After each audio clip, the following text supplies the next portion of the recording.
Hey everybody, Derek here. We got some work to do today.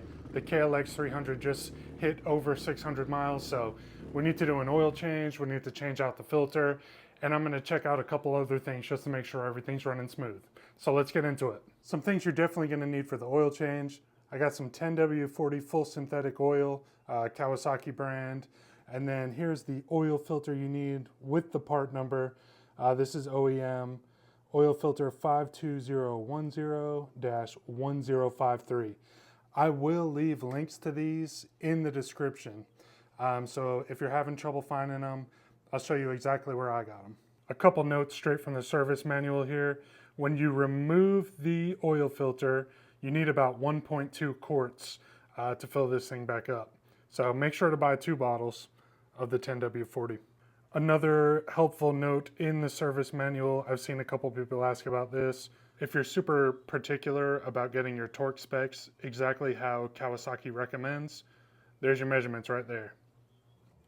You're obviously going to need an oil drain pan for this as well. This one's seen a lot of use with the lawnmower and a couple different motorcycles. I like to have a funnel as well. I could link to some of this stuff on Amazon, but I mean, you find these anywhere, Walmart, AutoZone, you know, whatever. All right, so I'm underneath the left side of the bike here. And you can see that's where your oil drain bolt is, right next to the stock skid plate. So I got a 14mm socket here. I'm gonna use that.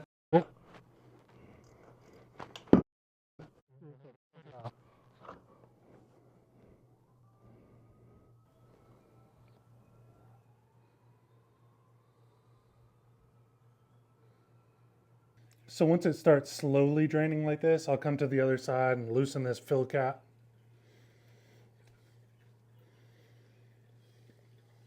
So once the oil gets to a very slow drip, I'll stand the bike up off the kickstand just to see if I can get a little bit more out.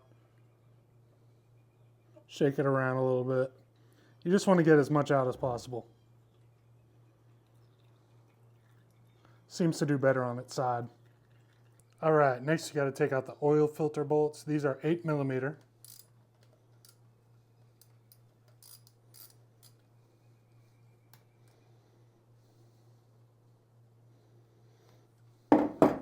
Break them loose and then unscrew them with your fingers.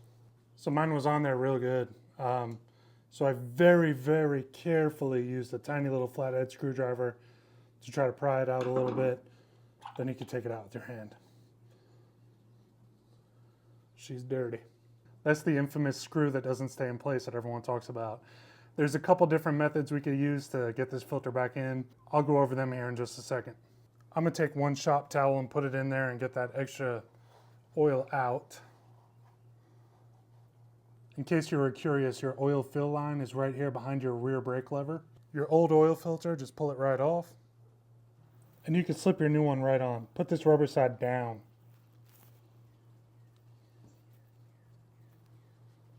All right, so about this spring, I don't understand why it's not designed to stay in place there, but I know of 3 different ways that I've seen that people have taken care of this. The first option, you can lay your bike completely on its side.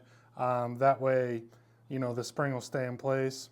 I don't really want to go that route.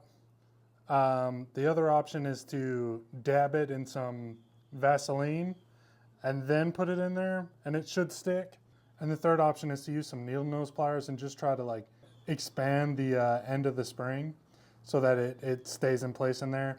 I don't have any Vaseline out here, so I think I'm gonna go with the needle nose plier method and see if it works out for me. So literally all I'm doing here, I got the spring, I got the needle nose pliers inside of the spring. I'm just gonna push on it and try to expand the end of the spring slightly. See if that did the trick. A little bit of trial and error here. I like where this is going, but that wasn't wide enough. I'm gonna try to pry it out just a little bit more. As you can see, the circumference is a little bit bigger. And now when I put it in there, you get it to stay in place. Now I don't have to get Vaseline every time I'm trying to do an oil change. And your new oil filter just slides right back in. So I wiped off these 8mm bolts. I'll get them finger tight for now. And I'm not going to get out the torque wrench for these oil filter bolts. They just need to be snug. Make sure not to over tighten them.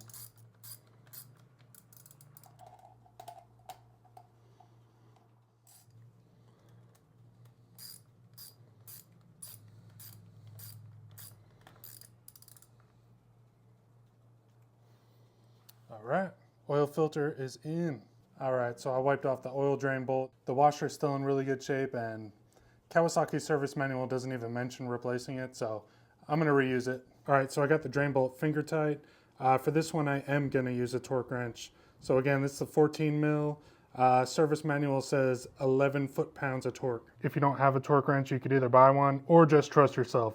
I've done many an oil change without a torque wrench.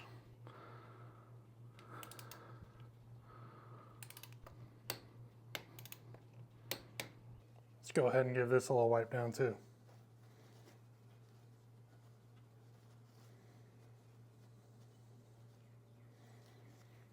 All right. Got my new funnel. All right, so this entire first bottle is going to go in there.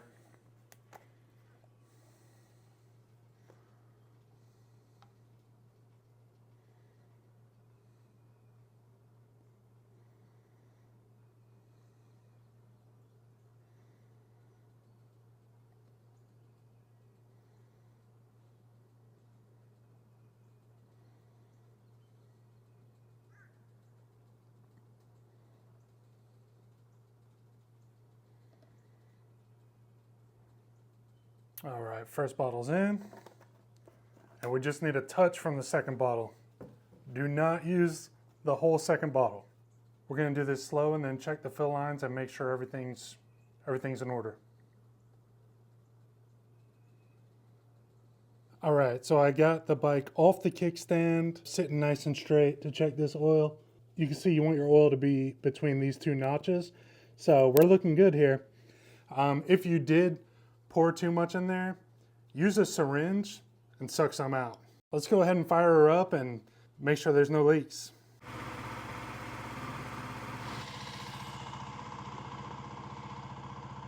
Looks good, sounds good, running good. I'm happy with it. So yeah, like I mentioned, it's been 600 miles. Now's a really good time to go over the bike, visually inspect it, check and make sure everything's tight, check your chain, check your brake fluid, check your brake pads, you know, just make sure everything's still in order. The next service interval is at like 7,300 miles. So I would recommend, you know, checking things out before then, but you know, these engines are pretty indestructible. So yeah, that's a 600 mile checkup for me. Oil change, oil filter change, and then just really visually inspecting the bike, seeing what things might be going wrong, checking out things to keep an eye on. I've had an absolute blast with this bike over the last 600 miles. I love it. I plan on keeping it for a very long time, so this maintenance definitely helps. Let me know what sort of things you check out when you're doing a 600 mile maintenance. Anything else I should be on the lookout for, let me know down in the comments. If you're interested in the KLX 300 or dual sports, please like, comment, subscribe. Feel free to make fun of me in the comments section. I'll catch you on the next one.